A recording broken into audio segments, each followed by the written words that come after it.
let's go ahead and get started. So today, we're gonna do like a hybrid format. So I'll lecture for maybe like the first 20 minutes or 25 minutes. And then I have worksheets like related to the lecture. Which I think is good because like the material that we're doing now, it's kind of similar to last time when we were finding the area between two curves, but it's like the new ideas are not that complicated, but it's mostly just like getting a lot of practice with actually solving the problems. So let me just remind you from last time what we were doing. So recall. So in the last class, we just had, we were doing the worksheets and we saw that the area between two curves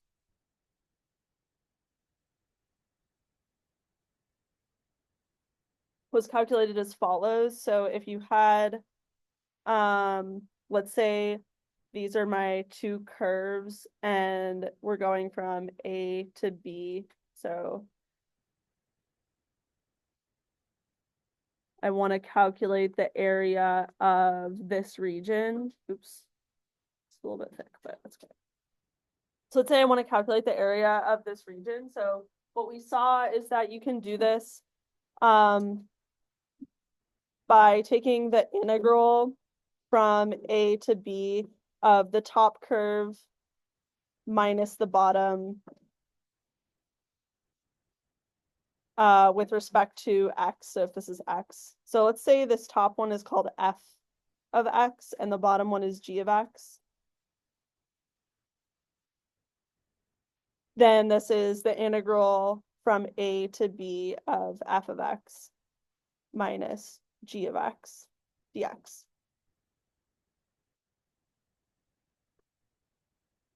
So one way to think about this is if you take, if I take a tiny rectangle here, so let's say I make a small slice of this, and then I approximate the purple region by some kind of rectangle. This rectangle roughly has height f of x minus g of x, right? And so that was sort of the intuition behind why this is the right integral to take. Okay, are there questions about this from last time? Okay, so what we're gonna do today is we're going to be looking at volumes, and it'll be kind of a similar idea to this.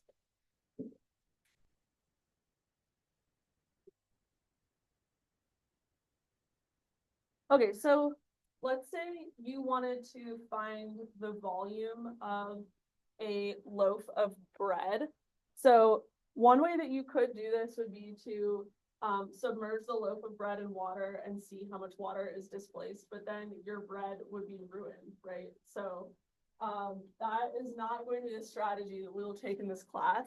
Instead, we will slice the bread. So we'll take our nice loaf of bread, and what we'll do is slice it up into tiny slices and estimate the volume of each of the slices. And this will be a little bit easier to do because each of these you can kind of estimate it as, we'll just pretend. So yeah, how are we going to estimate the volume of each slice is we'll take the like cross-sectional area and multiply that by whatever the height is. So that's going to be our strategy. So the idea is to slice up whatever we're trying to calculate the volume of.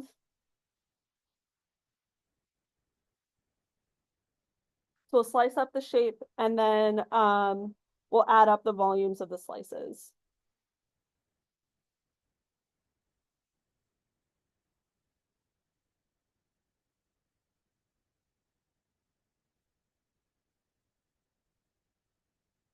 So, and then of course, what we'll want to do is take the limit as you slice it finer and finer. And then this will, in the end, we'll get an integral out of this. So, okay, so let's get, I have another loaf of bread. So now I'll get like specific about it. So let's put this bread inside, let's give it some coordinates. So I'll say this, let me actually rotate this.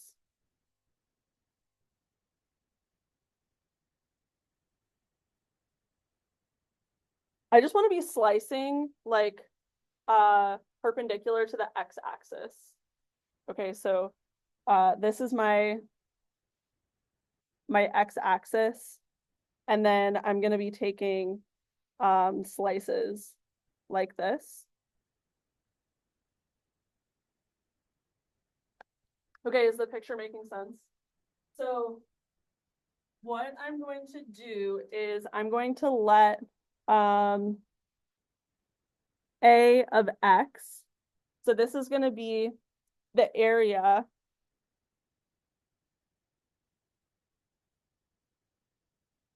of a cross section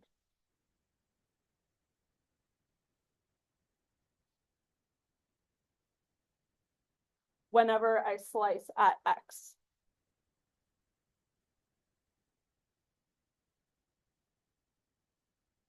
Okay, so this is my x-axis. So let's say I make a slice right here at some x value, then whatever the area of that face of the bread is, that's going to be A of x. Okay, does it make sense what A of x is? I can draw a picture without the bread too, if that's helpful. I feel like this picture is looking a little bit crazy.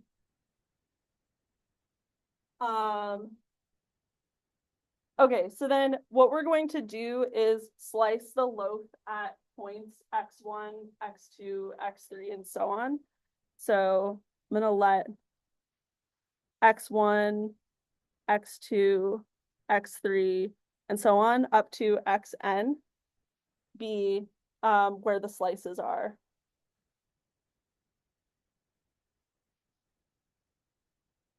Okay, so let me erase this. So I'm going to go from, we'll say the beginning of the bread is A and the end is B. And then I have these slices at x1, x2, and so on up to x of n. And then as we did before with the integral, I'm going to let xi star be just some sample point from within this interval. Oh, and also I want the x1, x2, and so on to be an equal distance, like an equal width of slice. So be where the slices are. And we want them to be delta x in width. I think I actually right now I have n plus 1 slices, so this should go up to n minus 1. And b is equal to x of n. Okay, so delta x is going to be equal to b minus a over n as usual. Okay, and then I'm going to let xi star be a sample point from the interval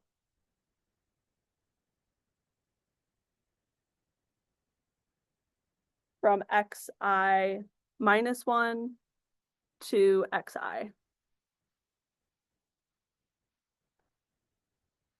So, for example, if this, say this blue slice is my ith slice, then like, let me actually move it over a little bit. So let's say this one is the ith slice. This is the I minus 1 slice. Then xi star just comes from somewhere in here. Okay, so this is the setup. So we have our bread, we're slicing it into n pieces of equal width, and from each of those intervals, we have some sample point. Okay, so what is the volume of, or how can I estimate the volume of a slice? So for example, the slice corresponding to xi star, this slice, how would you estimate the volume of that slice?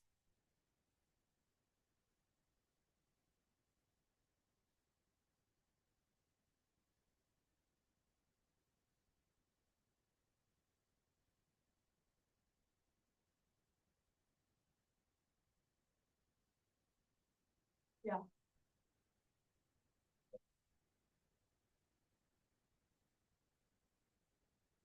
Yeah, so we'll just take delta x, which is the width of the slice, and multiply that by that like cross-sectional area evaluated at that sample point. Does this make sense? So if you had a cylinder and you wanted to know the volume of the cylinder, it's just the height times the area of the circle, right? The area of that like cross section. So we're just doing the same thing here. We're saying like the volume of this will be whatever the area of the face is times the width of the slice. Are there any questions?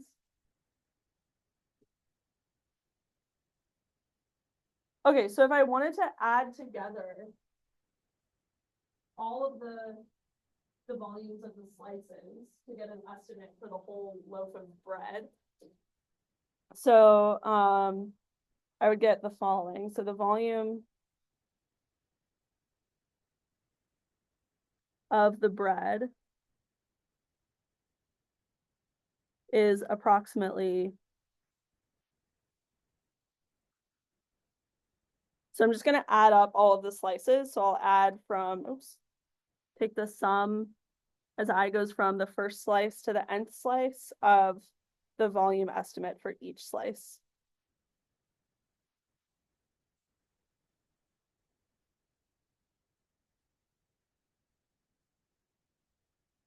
Okay, so then to get the true volume of the bread, I just then need to take the limit as the number of slices goes to infinity. So the volume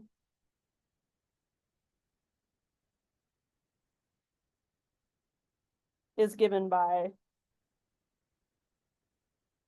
the limit as n goes to infinity of the sum as I goes from 1 to n delta x times a of xi star.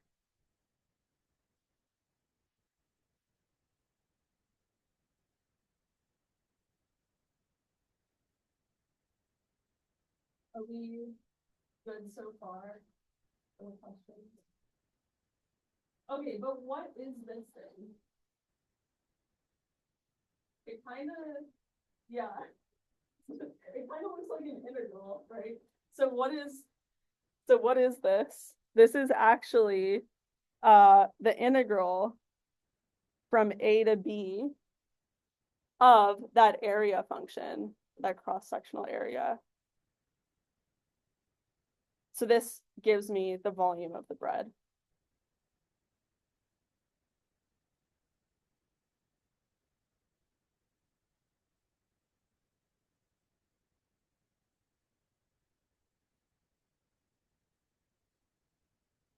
Okay, so to recap, if you want to find the volume of the whole bread, all you need to know is that function ax that tells you the cross-sectional area, and then you just integrate that from one end of the bread to the other end of the bread. Okay, are there questions? I'm gonna do an example.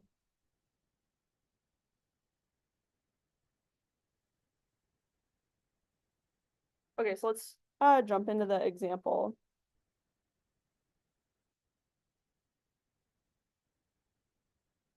Okay, so for this, I'm gonna find the volume of a sphere.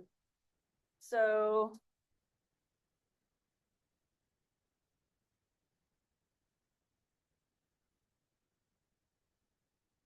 this is kind of cool because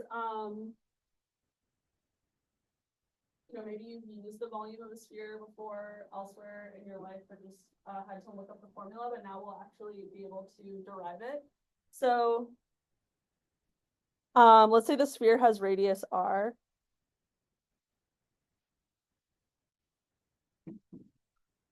Okay, so I'm going to start with a picture. So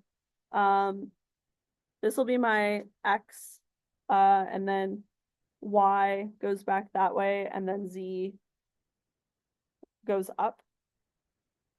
And I'm going to center my sphere at the origin. If I can, that's pretty good. Okay, so this is my sphere, and it has radius r. Maybe I'll draw also like just make it look a little bit more three-dimensional.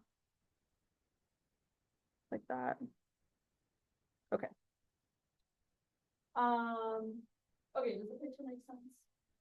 So this is my sphere. So what I'm gonna do is we need to figure out what the function a of x is, right? And then I'll just integrate from one end of the sphere to the other end of the sphere, whatever that cross-sectional area is. So to figure out a of x, I'll just make a slice at some random x value and see like what that cross-section looks like. So let's just let this be some point x in here. Let me use a different color actually. And I'll slice the sphere.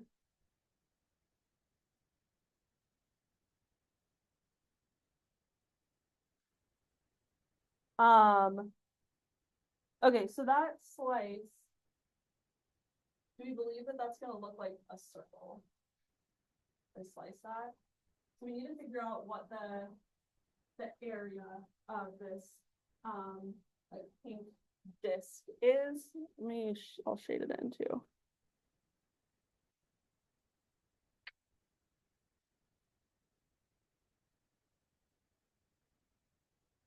Okay, so here's how we're gonna do that. So let's let so I'm gonna let this distance be called x, and then I'll let the height here be called y.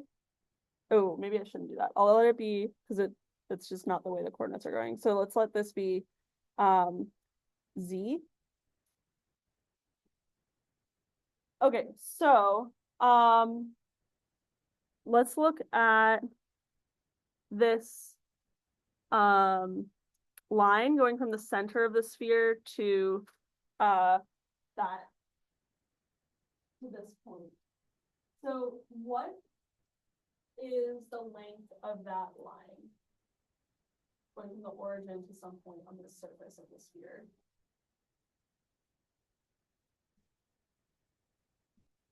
Yeah, so like what is the sphere by definition? It's like all of the points that are distance r away from the origin.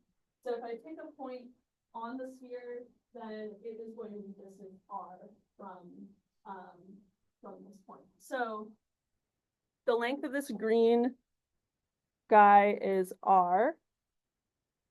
Okay, so now I'm gonna look at this triangle, right? So we can use the Pythagorean theorem on this triangle, and I get this relationship. So I have x squared plus z squared is equal to r squared. So does this make sense? Does the triangle make sense? So now I can solve for who are the possible z's, right? Because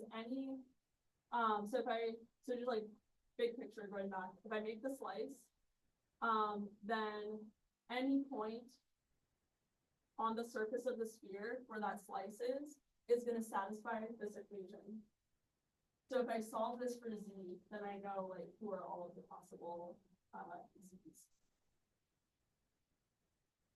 Okay, so if I solve that, I get that z is equal to so we'll just go with it should be plus or minus, but we'll just go with positive for now. So we'll do square root of r squared minus x squared.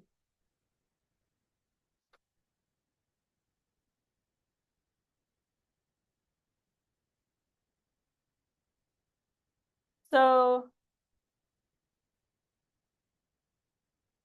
okay, so let's think about this for a second. So I think the fact that all of the points on the sphere, all the points on the surface of the sphere at the slice x satisfy this equation, that tells me that the slice actually was a circle. Like that was kind of our intuition, but now we've sort of shown that that's true with this equation. And what is the radius of that circle? Yeah, it's exactly z. So the slice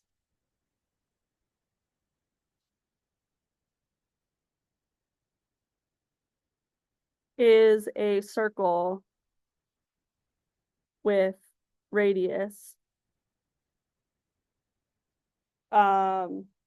z, which is square root of r squared minus x squared. Whoop.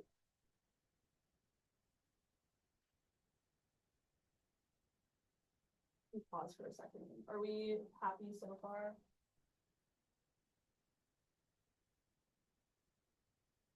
Okay, so what I wanted was the area of this pink slice. So we know that it's a circle and then it has radius z, so we can just use pi r squared.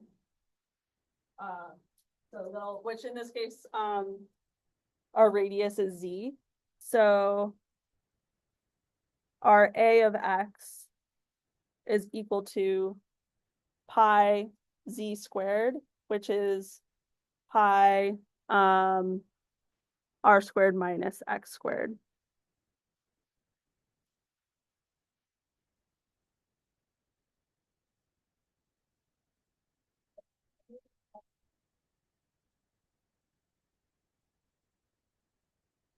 Oh, then to find the volume of the whole sphere, we just have to integrate that a of x from one end of the bread to the other end of the bread. So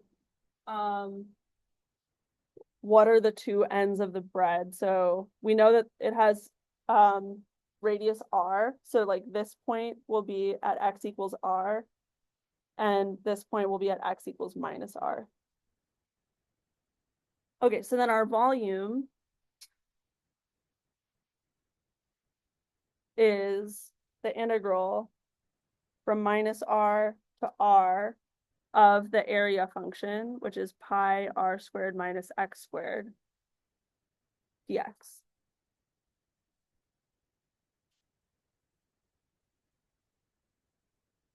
Okay, does it make sense how to set up this integral? Okay, so now we just have to do the integral and recall that, so we're doing this with respect to x, right? So r is not actually, r is fixed for right now, right? We're just saying, okay, I have sphere radius r, this is its volume. So this is just a number. So we can just integrate. So let me pull out the pi, and then I get the integral from minus r to r of r squared minus x squared dx. And then this is pi, and I'll antiderivative this. So we get r squared x minus x cubed over 3. And I'm going to evaluate this from r to minus r. Maybe I'll slow down. Is it so far so good? Okay, so then we just have to plug in. So we get pi. So I'm going to plug in the upper bound. So I get r cubed minus r cubed over 3. And then I'm subtracting what happens when I plug in the lower bound. So that'll be pi times negative r cubed minus okay, so negative r cubed is negative if I cube negative r, that is negative r cubed. And then I'm subtracting that, so overall we get a plus.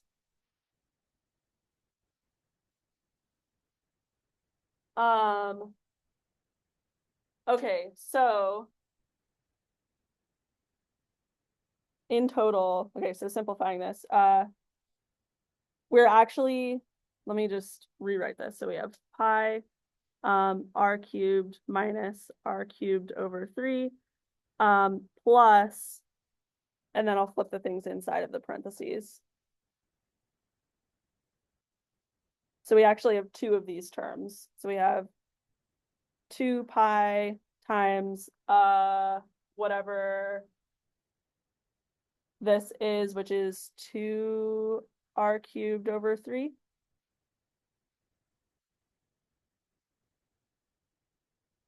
So we have 4 times pi r cubed.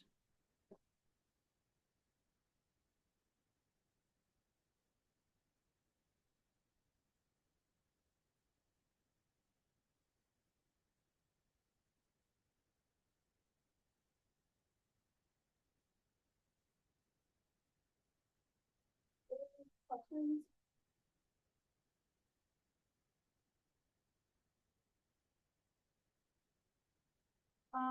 Okay, so that's where I was gonna end the lecture. So I have a worksheet about finding volumes of things, and the things are like surfaces of revolution. So basically it'll give you a function and just say like, what if you rotate that around the x-axis? Like, what is the volume of the thing that that encloses? So it's pretty straightforward usually with those types of like those types of shapes to find like what the function a of x has to be, and then all you have to do is